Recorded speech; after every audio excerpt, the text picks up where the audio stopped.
तो चलिए गाइस, पहले हम अपना माइक लगा लेते हैं, माइक को सेट कर लेते हैं, उसके बाद हम लोग आज की वीडियो को स्टार्ट करेंगे। तो ये मैंने अपना माइक लगा लिया और चलिए आज की वीडियो को हम लोग स्टार्ट करते हैं। तो हेलो गाइस, मेरा नाम रजनीश कुमार है और एक बार फिर से स्वागत है आपके और हमारे इस यूट्यूब चैनल में। तो आज आप सबके सामने मैं एक बार फिर उपस्थित हूँ एक नए टॉपिक, एक नए कंसेप्ट के साथ।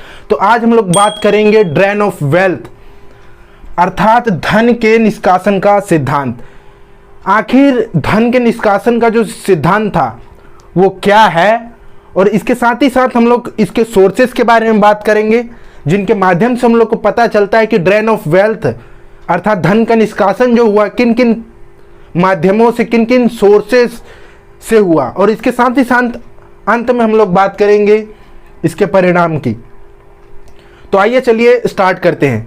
यदि मैं बात करूं धन के निष्कासन के सिद्धांत की कि आखिर ये क्या है, तो धन के निष्कासन का सिद्धांत का मतलब होता है कि भारत से जो भी धन और संपदा गई, अर्थात धन का जो भी प्रवाह इंग्लैंड की ओर हुआ वह तो हुआ, लेकिन उसके बदले में भारत को भौतिक रूप से किसी भी प्रकार का लाभ या धन संपदा नहीं मिला। अर्थात धन का निष्कासन का मतलब होता है भारत से बड़े पैमाने पर धन का जाना और उसके बदले में भारत को कुछ ना प्राप्त होना, भौतिक रूप से कुछ प्राप्त ना होना। और जैसा कि हम लोग जानते हैं कि धन के निष्कासन का सिद्धांत, ड्रेन ऑफ वेल्थ की जो थियरी दी गई वो दादा भाई नौरोजी द्वारा दी गई, 1867 में इसको दी गई। और इसके माध्यम से बताया गया कि किस प्रकार से भारत का जो धन है वो एक बड़ी संख्या में, बड़ी मात्रा में इंग्लैंड की ओर प्रवाह हो रहा है। और यह सब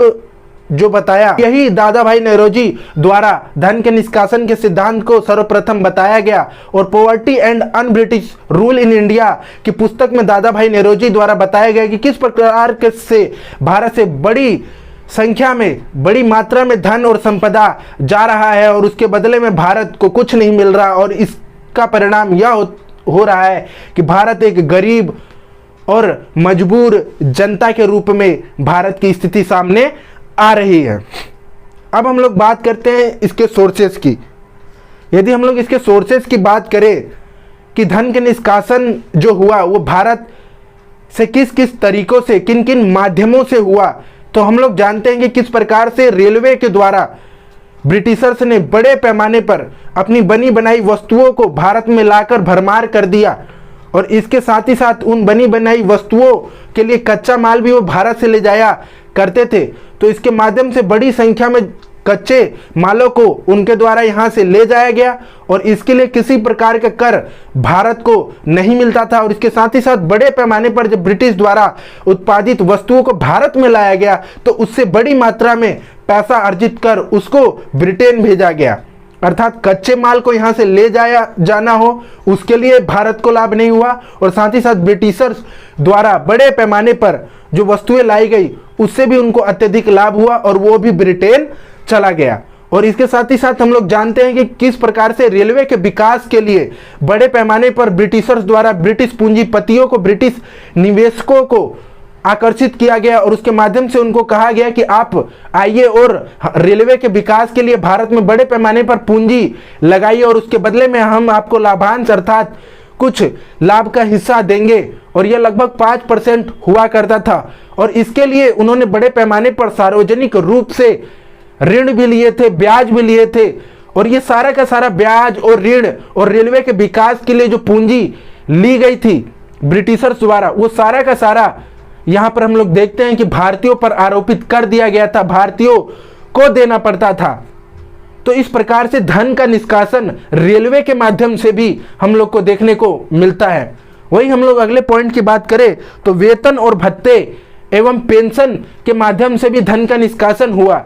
जैसा कि हम लोग जानते हैं कि ब्रिटिश ने शासन प्रशासन स्थापित कर रखा था भारत में, और उसके साथ ही साथ विदेशों में अर्थात इंग्लैंड में भी शासन प्रशासन स्थापित कर रखा था। हमारे यहाँ पुलिस, सेना और विभिन्न ब्रिटिश अधिकारी हुआ करते थे। तो उनको जो वेतन और भत्ते दिए जाते थे वो भारतीयों के पैसों से ही दिया जाता था, भारत के पैसों से ही दिया जाता था। और इसके साथ ही साथ जो इंग्लैंड में भारतीय सचिव एवं उसका जो परिषद हुआ करता था और बोर्ड ऑफ कंट्रोल जो हुआ करते थे उनको भी धन जो दिया जाता था वो भारत के ही पैसों से, भारत के ही जनता के धन से दिया जाता था। तो इस प्रकार से भी धन का निष्कासन बड़े पैमाने पर हम लोग देखते हैं कि किस प्रकार से इंग्लैंड की ओर हुआ।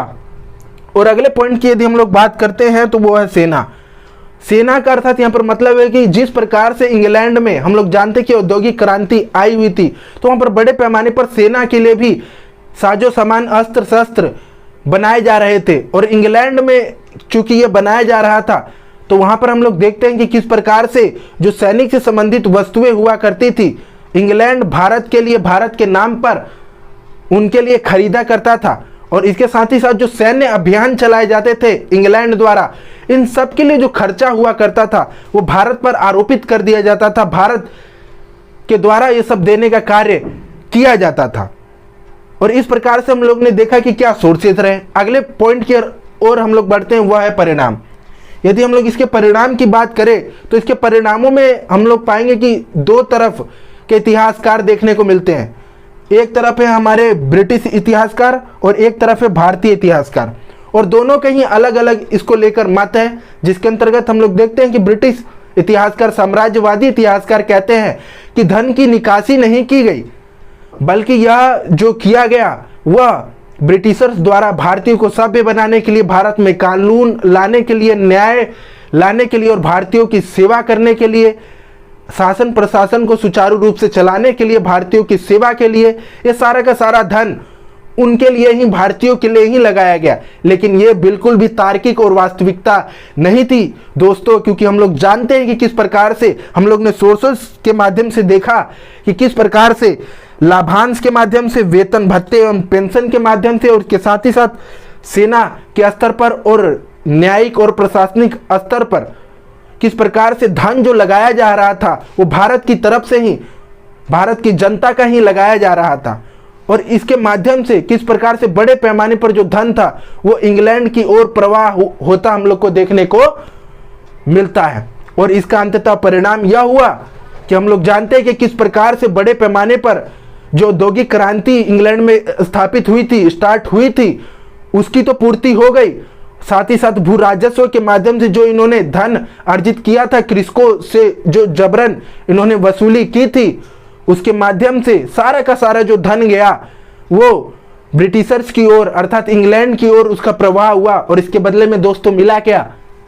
गरीबी, भूखमरी, अकाल जैसी परिस्थितियां सामने आई। और उसके अंतर्गत हम लोग पाते हैं कि भारत की स्थिति, खास तौर से ग्रामीण स्थिति, और चूंकि हम लोग जानते हैं कि भारत जो है वो गांव में बसता था, और आज भी हम लोग को देखने को मिलता है कि अधिकतर आबादी गांव में बसती है। तो क्योंकि ग्रामीण स्थिति खराब हो चुकी थी, कृषकों की स्थिति खराब हो चुकी थी, गरीबी, अकाल, भूखमरी जैसी स्थिति आ चुकी थी, तो भारतीयों की स्थिति और इसके साथ ही साथ भारत में जो वो लोग रह रहे थे, विभिन्न वर्ग जो रह रहे थे, चाहे वो कृषक हो, चाहे औद्योगिक मजदूर हो, चाहे शहरों में रहने वाले जो लोग हो, भारत में जो रहते थे, उनकी स्थिति काफी खराब हो गई थी। उनके जीवन स्तर में कई प्रकार की खराबी आ गई थी। अब पहले जैसी उनकी स्थिति नहीं रह गई थी। और इस प्रकार से हम लोग देखते हैं कि किस प्रकार से जो ब्रिटिश साम्राज्यवादी इतिहासकारों का मत है वो फेल होता हुआ साबित देखने को मिलता है। तो अंततः हम लोग अगर इसके निष्कर्ष की बात करें फ्रेंड्स, तो हम लोग पाएंगे कि ब्रिटिशर्स द्वारा जो ये नीतियां अपनाई गई, खास तौर से इनकी जो आर्थिक नीतियां अपनाई गई, उसके माध्यम से इन्होंने अपनी हितों की पूर्ति की, अपने देश के विकास के लिए इन्होंने यूज किया। और इसका अंततः जो परिणाम हुआ भारतीयों पर, इसके प्रतिकूल और दुष्प्रभाव पूर्ण परिणाम देखने को मिलते हैं। अर्थात भारत में जो स्थिति है, लोगों की स्थिति जो है, भारत की जो स्थिति है वो काफ़ी खराब इनके द्वारा और दयनीय स्थिति भारतीय लोगों की कर दी गई।